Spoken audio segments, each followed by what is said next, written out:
2025년 1교구, 2교구 대신방이 진행되고 있는데요. 한 번은 초등학교 3학년짜리 아이가 엄마 옆에 함께 앉아서 대신방을 받는 거 있죠.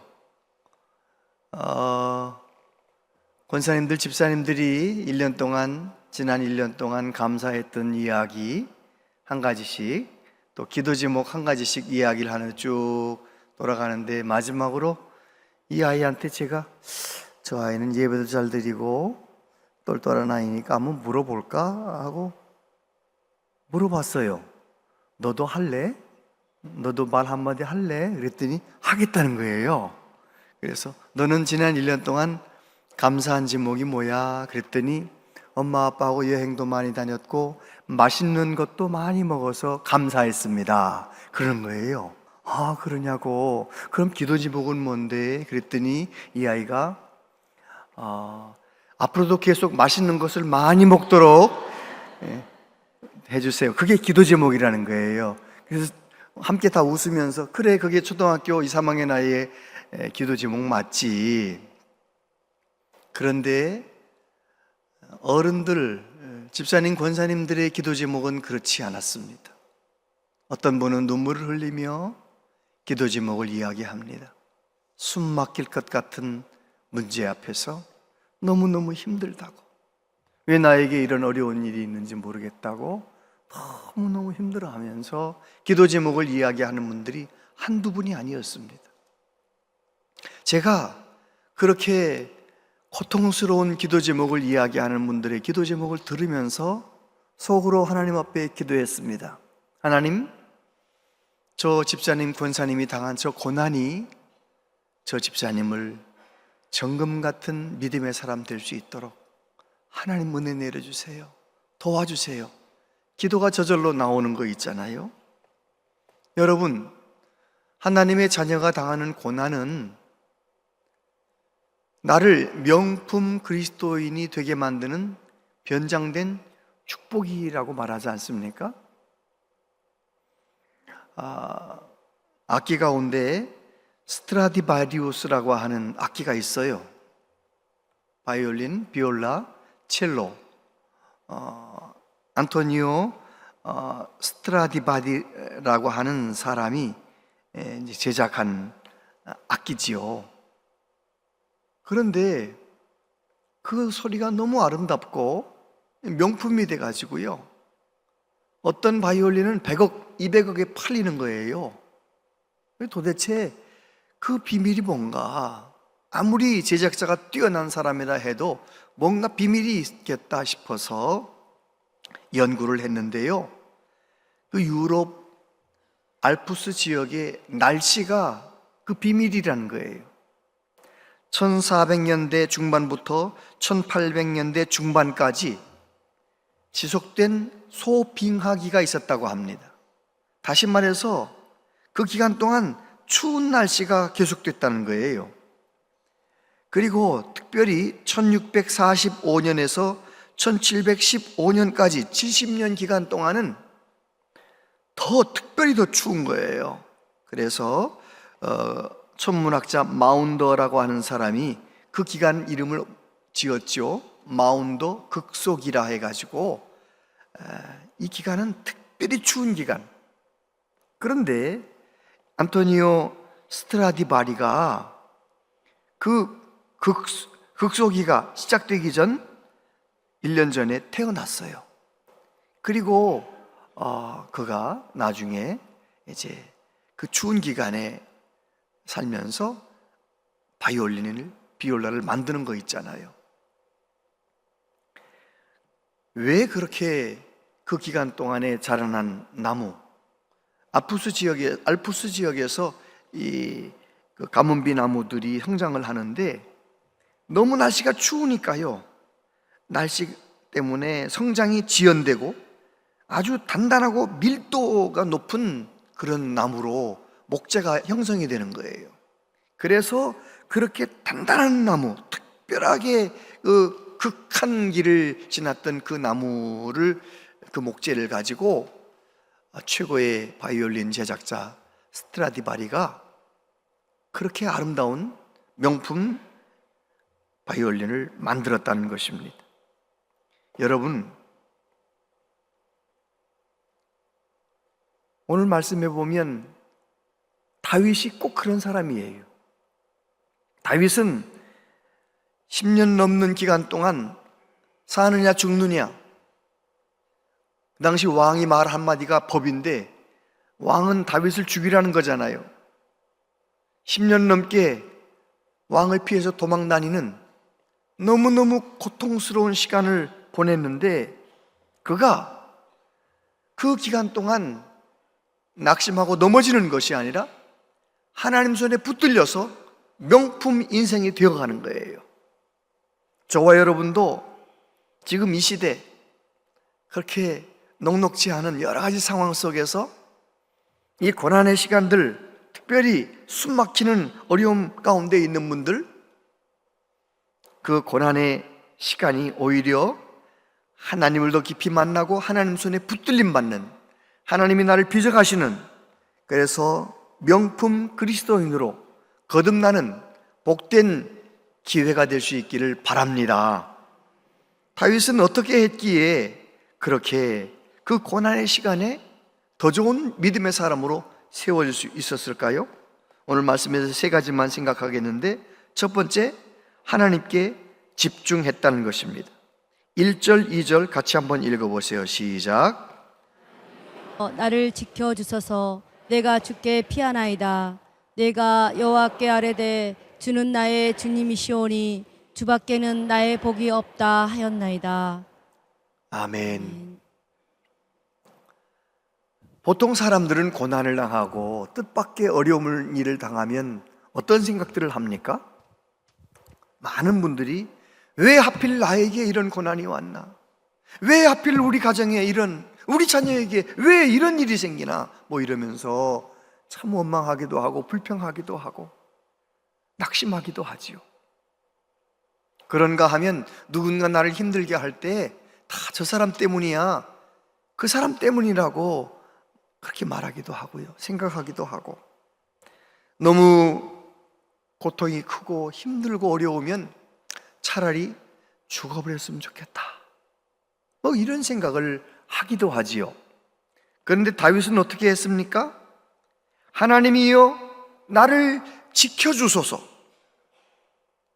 하나님 앞에 하나님 나 좀 지켜주세요, 그렇게 부르짖을 수밖에 없는 큰 어려움 가운데 있었지만 다윗은 하나님 앞에 부르짖는 거예요. 나를 지켜주소서. 여기서 지켜준다라고 하는 샤마르라고 하는 동사는 울타리를 쳐주세요, 그런 뜻이에요. 양은 자기를 보호할 능력이 없기 때문에 목자가 양을 보호하기 위하여 울타리를 치지 않습니까? 꼭 그와 같이 다윗은 하나님, 이 모든 어려움을 나는 이길 수 없습니다, 나는 견딜 수 없습니다, 하나님 나를 지켜주소서, 나의 울타리가 되어주시옵소서, 나를 지켜달라고 기도하는 사람이었습니다. 뿐만 아니라 다윗은 내가 주께 피하나이다. 여기 피하나이다 동사가 완료형으로 적혀 있는데, 이 완료형, 히브리어로 완료형 동사는 어떤 의미가 있느냐면 피하기는 피하는데 옛날에도 피했고 지금도 피한다는 말이에요. 내가 예전에도 어려운 일 당할 때 하나님께 피했었잖아요. 지금도 이 큰 어려움 속에서 나는 하나님께 피합니다, 그런 의미가 들어있어요. 다윗은 하나님 나를 지켜주소서, 내가 주께 피하나이다, 그렇게 하나님께 집중하며 하나님 앞에 어려운 일을 당하면 하나님 앞에 도망쳤던 사람인 것이지요. 그러니까 그가 뭐라고 고백합니까?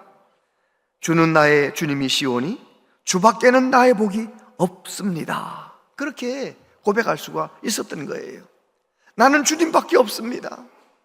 하나님 앞에 간절히 기도하다 보니까 그는 주님밖에 없습니다 고백하게 되는 것이죠. 여러분은 정말 힘들고 어려울 때 주님께 도망치십니까?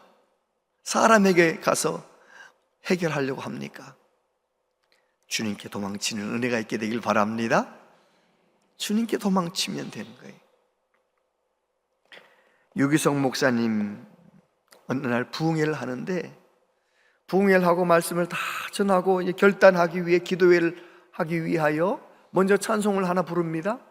그날 불렀던 찬송은 주 예수보다 더 귀한 것은 없네, 이 세상 명예와 바꿀 수 없네. 그 찬송을 이제 1절을 부르는데 갑자기 성령님께서 그런 마음을 주시는 거예요. 하나님께서 지금 성도들이 찬송을 그렇게 부르는데 그 찬송 가사 그대로 진짜 주 예수보다 더 귀한 것이 없는 사람들이 불러야 주님께 영광이 되지, 주 예수보다 귀한 것이 너무너무 많은 사람이 사실은 더 많은 것이 주님보다 더 귀한데 뭐 주 예수보다 더 입술로만 그렇게 찬송하는 게 뭐가 그렇게 하나님께 기쁨이 되겠니? 이런 감동이 오면서 잠깐 음악을 멈추고 그렇게 얘기했어요. 여러분 정말이십니까? 여러분 정말 이 찬송을 진심으로 부르시는 겁니까? 세상 명예 다 버리고, 세상 부귀 다 버리고, 세상 행복 다 버리고 주 예수보다 더 귀한 것은 없네, 맞습니까? 그렇게 이제 물어봤어요. 그리고 나서 이제 찬송을 안 부르셔도 괜찮습니다. 주 예수보다 더 귀한 것이 없는 분들만 찬송을 함께 부르시면 되겠습니다. 이제 그래가지고 찬송을 2절 3절 불러가는데요, 성도들, 그 많은 성도들이 아무도 안 불러. 아무도 안 부르는 거예요. 계속 연주는 흘러가고 있고 여기서 훌쩍 저기서 훌쩍 우는 소리가 나기 시작하더니 나중에 3절 끝날 때쯤 됐을 때는 그 예배당이 통곡의 바다가 된 거예요. 목사님이 하시는 말씀이 설교 말씀보다 주 예수보다 더 귀한 것은 없네, 그 찬송을 부를 수 없는 자기 자신의 모습을 회개하면서 눈물을 흘리며 통곡했던 그 시간이 훨씬 더 은혜가 되었다, 이제 그런 말씀을 하는 것을 들었습니다. 여러분, 저와 여러분은 어떻습니까? 힘들고 어려울 때, 고통당하고 너무 숨막히는 어려움이 있을 때 주님께 부르짖는 사람, 주님께 피하는 사람, 그래서 다윗처럼 나는 주님밖에 없습니다, 그렇게 고백하며 살아가는 우리 모두 되시기를 축복합니다. 오스왈드 챔버스 목사님께서 주님은 나의 최고봉이라는 책에서 이런 말씀을 하셨더라고요. 제가 목소리가 온전치 못해, 여러분이 한번 읽어보세요. 시작. 구원은 하나님께서 나를 위하여 모든 것을 다 내어주셨다는 것을 깨닫고 주님께 완전히 사로잡히게 되는 것입니다. 예. 여러분, 구원받는 거, 구원을 누리는 거, 구원받는다는 것은 하나님께서 독생자 예수님까지 다 내어주셨다는 거, 하나님이신 예수님이 우리를 위해 이 세상에 오셔서 십자가에 못 박히셔서 물과 피를 다 쏟아주시면서 내 죄를 위해서 다 내어주셨다는 거, 그거를 깨닫고 그 예수님을 믿을 때 그 사람은 구원받은 거 아니에요?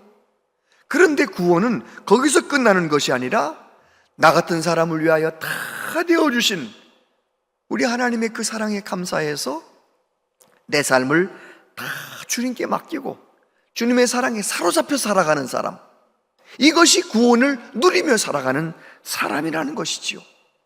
여러분은 구원을 받으셨나요? 여러분은 구원을 누리고 계신가요? 정말 힘들고 어려울 때 주님께 피하고 주님께 부르짖고 주님을 만나는 은혜가 있게 되길 바랍니다. 예수님께서는 우리들이 이 세상을 정말 수고하며 힘들게 고단하게 살아간다는 걸 알고 계세요. 그런데 우리 예수님께서는 너희들이 세상 살아가는 동안 이렇게 해라 저렇게 해라 이렇게 말씀하시는 것이 아니라 수고하고 무거운 짐진 자들아 다 내게로 오라라고 말씀하시는 거예요. 그래요, 정말 살다가 보면 남편 때문에, 아내 때문에, 자녀들 때문에 뜻밖의 질병으로 인하여 어찌할 줄 모를 때, 그럴 때 수고하고 무거운 짐진 자들아 다 내게로 오라고 말씀하신, 나를 위해 죽으시고 나를 위해 다시 사시고 지금도 살아 역사하시는 예수님께 도망치시길 바랍니다. 주님께 나오시게 되기를 바랍니다. 다윗은 두 번째, 하나님을 경험한 사람이었습니다. 3절, 땅에 있는 성도들은 존귀한 자들이니 나의 모든 즐거움이 그들에게 있도다. 5절부터 8절까지 여러분 읽어보세요. 시작. 여호와는 나의 산업과 나의 잔의 소득이시니 나의 분깃을 지키시나이다. 내게 줄로 재어준 구역은 아름다운 곳에 있으며 나의 기업이 실로 아름답도다. 나를 훈계하신 여호와를 송축할지라. 밤마다 내 양심이 나를 교훈하도다. 내가 여호와를 항상 내 앞에 모시며 그가 나의 오른쪽에 계심으로 내가 흔들리지 아니하리로다. 아멘. 고난 가운데서, 숨막히는 고통 가운데서 주님께 피했던 다윗, 주님께 부르짖었던 다윗, 그는 주님의 위로를 경험합니다. 하나님의 은혜를 경험합니다. 그래서 그는 뭐라고 고백합니까? 하나님의 놀라운 사랑을 깊이 경험한 사람은 반드시 어떤 증세가, 어떤 일이 일어나느냐? 다른 사람이 귀해 보이는, 특별히 예수님 믿는 사람이 귀해 보이는 거예요.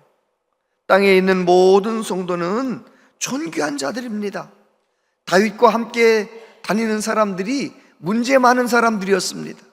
아둘람 굴에 다윗을 따라다니는 사람들이 얼마나 원통한 자, 빚진 자, 사회에 소외된 자, 문제 많은 사람들이었습니다. 그런데 하나님의 시선으로 보면 그들이 다 사랑스러운 거예요. 그리고 뭐라고 말합니까? 여호와는 나의 산업, 나의 잔의 소득이시니 나의 분깃을 지키십니다. 하나님이 나의 모든 것 되십니다. 내게 줄로 재어준 구역은 아름다운 곳에 있으며 나의 기업이 실로 아름답도다. 지금 내가 도망자의 삶을 살고 있고 고난의 자리에 있다 할지라도 이것이 하나님이 허락하신 것이라면 아름답다는 거예요. 내가 지금 형통한 삶을 살고 있습니까? 하나님의 사랑 가운데 사는 사람, 형통함도 아름답게 보고 고난도 아름답게 볼 수 있는 것입니다. 여러분, 저와 여러분들이 하나님의 은혜를 경험하면서 그렇게 모든 것을 믿음으로 해석하는 은혜가 있게 되기를 바랍니다. 인생의 깊은 밤을 지나면서도 이 고난의 시간 속에 평범할 때 깨닫지 못했던 하나님의 진리를 깨닫게 되고 하나님이 나를 교훈하시는 것을 배우게 되고, 뭐라고 고백합니까? 내가 항상 여호와를 내 앞에 모심이요 그가 나의 오른쪽에 계심으로 내가 흔들리지 아니하리로다. 하나님을 내 앞에 항상 모시고 살아간다는 것입니다. 다윗은 머리로만 하나님을 믿는 게 아닙니다. 생각으로만 믿는 게 아닙니다. 진짜 전능하신 하나님을 내 앞에 모시고 항상 내 오른쪽에 하나님이 계신다는 그 믿음으로 살았던 것입니다. 그래서 그는 내가 고통의 시간 속에 있지만 나는 흔들리지 않습니다. 그렇게 고백할 수가 있었던 것입니다. 여러분, 하나님을 경험하는 사람, 하나님의 선하심을 맛보며 살아간 사람 다 되시게 되기를 축복합니다. 다윗이 밧세바를 범하고 그의 충신 우리야 장군을 사지로 몰아낸 다음에 한 1년쯤 지나서 나단 선지자에게 책망을 받죠. 그때 자기 자신의 죄를 깨닫고 다윗이 회개하면서 드렸던 기도가 있어요. 그 중에 그 기도를 보면 그가 뭘 제일 귀하게 생각했는지를 볼 수 있어요. 51편 11절, 나를 주 앞에서 쫓아내지 마시며 주의 성령을 내게서 거두지 마소서. 그는 왕이 된 이후에도 그 긴 고난 기간 동안 성령이 나와 함께 하셨기 때문에 그 고난을 이겨냈고, 왕이 된 이후에도 이런저런 어려움이 있지만, 많은 전쟁을 했지만 성령님이 나와 함께 하시기 때문에, 하나님이 나와 함께 하시기 때문에 그 모든 것을 감당한다라고 믿고 있었기 때문에 자기의 죄를 딱 깨달은 순간 하나님, 나를 하나님에게서 쫓아내지 마세요. 내게서 주의 성령 거두지 마세요. 그렇게 하나님 앞에 기도했던 것입니다. 다시 말해서 다윗에게 가장 중요한 것은 하나님이셨던 것입니다. 그래서 하나님을 경험하며 살았고, 그는 그 모든 어려운 기간들을 통하여 더 좋은 믿음의 사람으로 세워졌던 것이죠. 세 번째, 다윗은 하나님께 소망을 둔 사람이었습니다. 9절부터 마지막 11절까지 같이 한번 읽어보세요. 시작. 이러므로 나의 마음이 기쁘고 나의 영도 즐거워하며 내 육체도 안전히 살리니 이는 주께서 내 영혼을 수원에 버리지 아니하시며 주의 거룩한 자를 멸망시키지 않으실 것임이니이다. 주께서 생명의 길을 내게 보이시리니 주의 앞에는 충만한 기쁨이 있고 주의 오른쪽에는 영원한 즐거움이 있나이다. 아멘. 다윗은 지금 하나님께 피하고 하나님께 기도하고 하나님과의 뜨거운 사랑 가운데 살고 있기 때문에 지난 날도 아름답게 해석하고 현재도 미래도 아름답게 해석하는 참된 믿음의 사람이 될 수가 있었던 것입니다. 여러분, 지금 내가 하나님과의 뜨거운 사랑의 관계가 있는 사람은 지난 과거에 부끄러웠던 것들도, 지난 과거에 후회되는 일들도 다 아름답게 해석이 되는 거예요. 오늘 내가 있으려고 그런 일이 있었구나. 지금 하나님과의 관계가 건강한 사람은 앞으로 미래도 믿음으로 해석이 되는 거죠. 다윗이 미래를 어떻게 바라봅니까? 나의 마음이 기쁘고 나의 영도 즐거워하며 내 육체도 안전히 살게 될 것이다. 죽을 것만 같은 고통 속에서 나를 지켜주소서 기도를 시작했던 다윗이 내 육체는 안전할 것입니다. 주께서 생명의 길을 내게 보이실 것입니다. 그렇게 하나님께 소망을 두고 미래를 바라보게 되는 것입니다.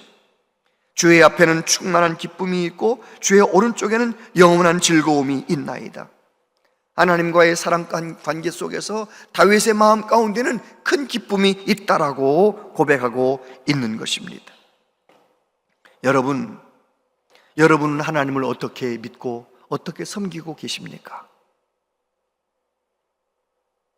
하나님을 머리로만 믿는 것이 아니고 진짜 힘들고 어려울 때, 평상시에도, 평안할 때에도 정말 주님을 간절히 갈망하고 사모함으로 하나님을 깊이 만나는 은혜가 있게 되기를 바랍니다. 하나님을 만나면 하나님이 나를 얼마나 사랑하시는지를 알게 되잖아요. 내가 뭘 잘하기 때문에 나를 사랑하시는 것이 아닙니다. 내가 나이기 때문에 나를 사랑하시는 거예요. 이건 조금 굉장히 기억해야 되는 말이니까 한번 따라해 보세요. 내가 나이기 때문에 하나님은 나를 사랑하십니다. 하나님은 나를 사랑하십니다. 믿으십니까? 아멘. 우리가 자녀를 사랑할 때에도 자녀가 뭘 잘해서 자녀를 사랑하는 건 아니잖아요. 저 자녀가 내 자녀이니까 저 자녀를 사랑하는 거잖아요. 여러분, 그 하나님과의 사랑 속에서, 그 하나님과의 그 아름다운 교제 속에서 하루하루 어떤 상황이든지 죽을 것 같은 아픔 속에서도 그 하나님으로 인하여 넉넉히 이기며 감사하며 살아가는, 정말 생명을 확신하며 미래를 소망 가운데 바라보며 살아가는 우리 모두 되어야 할 줄로 믿습니다. 이사야 41장 10절 같이 한번 읽어보세요. 시작. 두려워하지 말라. 내가 너와 함께함이라. 놀라지 말라. 나는 내 하나님이 됨이라. 내가 너를 굳세게 하리라. 참으로 너를 도와주리라. 참으로 나의 의로운 오른손으로 너를 붙들리라. 아멘. 믿으십니까? 그런데 하나님께서 우리를 붙잡으신다 했는데 이 세상에는 얼마나 많은 어려움이 있는지 몰라요. 최근에 이제 팀 켈러의 왕의 십자가라는 책을 이제 읽어 나가고 있는데요. 그 책이 이런 질문으로 시작을 합니다. 하나님께서는 성부, 성자, 성령 하나님께서 완벽한 행복을 누리며 완벽한 영광을 누리며 영원토록 살고 계신데 왜 하나님은 이 천지 만물을 창조하시고 사람을 창조하셨을까? 이런 질문을 던지면서 C.S. 루이스의 그 이야기를 인용을 하면서 그렇게 설명을 합니다. C.S. 루이스는 이런 말을 썼죠. 아버지와 아들과 성령은 서로 상대방을 중심으로 돌아간다. 상대방을 찬양하고 높인다. 그렇게 서로에게 찬양과 사랑을 아낌없이 주기 때문에 삼위일체 하나님은 지극히 행복하시다. 성부 하나님께서는 온전한 사랑으로, 아가페 사랑으로 성자 예수님 사랑하시고 성령 하나님 사랑하시고, 성자 예수님은 아가페 사랑으로, 영원한 사랑으로 성부 하나님 사랑하시고 성령 하나님 사랑하시고, 성령 하나님도 마찬가지로 성부 하나님, 성자 하나님을 사랑하시고, 삼위일체 하나님은 그렇게 영광 가운데 거하시며 서로서로를 귀하게 여기시며 높이며 찬양하며 사랑하며 영원토록 영광스럽게 행복하게 살아가신다. 그러면서 C.S. 루이스는 이것이 바로 성삼위 하나님이 춤추시는 하나님이시라는 것을 이야기합니다. 하나님은 그렇게 영원히 춤추시는 하나님이신데 왜 창조하셨을까? 사람을 왜 창조하셨을까? 저와 여러분 교회 다니면서 배우셨죠? 하나님께서 왜 사람을 창조하셨대요? 왜 창조하셨대요? 우리는 보통 이렇게 배웠습니다. 영광 받으시려고 창조하셨다. 이사야 43장 말씀 인용하면서 그렇게 말하잖아요. 그런데 C.S. 루이스는 그런 말을 합니다.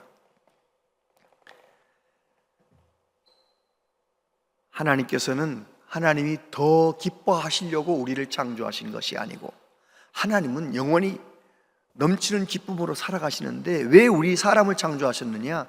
그 기쁨을 우리에게 주시기 위하여, 그 영광을 우리에게 주시기 위하여 창조하셨다는 거예요. 얼마나 은혜가 되는지요. 이런 말을 썼더라고요. 우리는 무엇보다도 하나님의 춤 안으로 들어가야 한다. 그것이 우리의 삶의 목적이다. 우리는 삼위일체와 함께 춤을 추기 위해 창조되었다. 이야, 정말 엄청 은혜 받았어요, 제가. 여러분, 진짜 저와 여러분들이 하나님을 제대로 믿고 제대로 만나고 이 세상에서도 성부, 성자, 성령 하나님과 춤추듯 신앙생활하며 살아가는 우리 모두 되었으면 좋겠습니다. 그런데 이 세상 속에서 우리가 얼마나 어려운 일을 당합니까? 이사야서 43장 1절 2절 같이 한번 읽어보세요. 시작. 야곱아, 너를 창조하신 여호와께서 지금 말씀하시느니라. 이스라엘아, 너를 지으신 이가 말씀하시느니라. 너는 두려워하지 말라. 내가 너를 구속하였고 내가 너를 지명하여 불렀나니 너는 내 것이라. 내가 물 가운데로 지날 때에 내가 너와 함께할 것이라. 강을 건널 때에 물이 너를 침몰하지 못할 것이며 내가 불 가운데로 지날 때에 타지도 아니할 것이요 불꽃이 너를 사르지도 못하리니. 제가 참 좋아하는 말씀인데요, 최근에 어느 선교사님이 이 본문을 가지고 이렇게 설명을 하시더라고요. 우리는 예수님 믿고 하나님의 소유가 되었고 하나님의 자녀가 되었는데, 하나님의 자녀가 되었기 때문에 물을 지날 일도 없고 불 가운데로 지나갈 일도 없고 그렇게 말씀하신 것이 아니고, 우리도 이 세상 살아가는 동안 물도 지나가야 되고 죽을 것 같은 고난의 불꽃 속으로도 지나가야 되고, 우리는 그렇다는 거예요. 성경 가만히 읽어보시 그렇잖아요. 너희가 물 가운데로 지날 때에도 중요한 것은 내가 고난 당할 때 나를 사랑하신 하나님이 함께 하신다는 거예요. 불 가운데 지날 때에도, 고통 가운데 지날 때에도 하나님이 함께 하신다는 거예요. 그래서 하나님이 함께 하시기 때문에 우리는 그 고난 때문에 불타 없어지는 것이 아니라 오히려 그 고난 때문에 우리는 명품 그리스도인으로 세워져 가는 거예요. 할렐루야. 요한복음 16장 33절 같이 읽어보세요. 이것을 너희에게 이르는 것은 너희로 내 안에서 평안을 누리게 하려 함이라. 세상에서는 너희가 환난을 당하나 담대하라. 내가 세상을 이기었노라. 그래요. 예수님도 말씀하셨어요. 너희가 세상에서 환난 당할 일은 없다. 이렇게 말씀하신 것이 아니고 너희는 세상에서 환난을 당한다. 야고보 사도는 내 형제들아 너희가 여러 가지 시험을 당하거든 온전히 기쁘게 여기라. 세상 살면서 이런저런 어려운 일을 당한다는 것입니다. 그런데 우리 모든 온양제일교회 가족들은 내가 당하는 많은 어려움 속에서, 고난 속에서 사람에게 도망치는 것도 아니고 오히려 하나님께 피하고 하나님께 부르짖고 그런 은혜가 있게 되길 바랍니다. 누군가 나를 괴롭히거들랑 그 사람 탓하지 마세요. 나를 더 정금 같은 사람 되게 만드시려고 하시는구나 생각을 하고 오히려 그 사람을 축복해 기도해주고 어려움을 잘 이겨내시고 정금 같은 믿음으로 세워져가는 우리 모두 되시기를 바랍니다. 세상은 앞으로 점점 어려워질 것이지만 우리가 힘들고 어려울 때마다 주님을 붙잡을 수만 있다면, 주님께 피할 수만 있다면, 주님께 기도하고 부르짖을 수만 있다면 저와 여러분들은 그 세상 속에서 하나님이 원하는 빛과 소금의 사명을 감당하게 될 줄로 믿습니다. 기도하겠습니다. 하나님 아버지, 우리가 하나님 앞에서 믿음으로 살지 못할 때가 참 많았습니다. 고난을 낙심하고 원망하고 불평하는 것으로만 그렇게 지났던 우리들의 모습을 다시 한번 회개합니다. 이제 어떤 어려움 속에서도 다윗처럼 하나님께 피하고 하나님께 부르짖기로 결정합니다. 성령님 우리를 도와주시옵소서. 예수님 이름으로 기도하옵나이다. 아멘.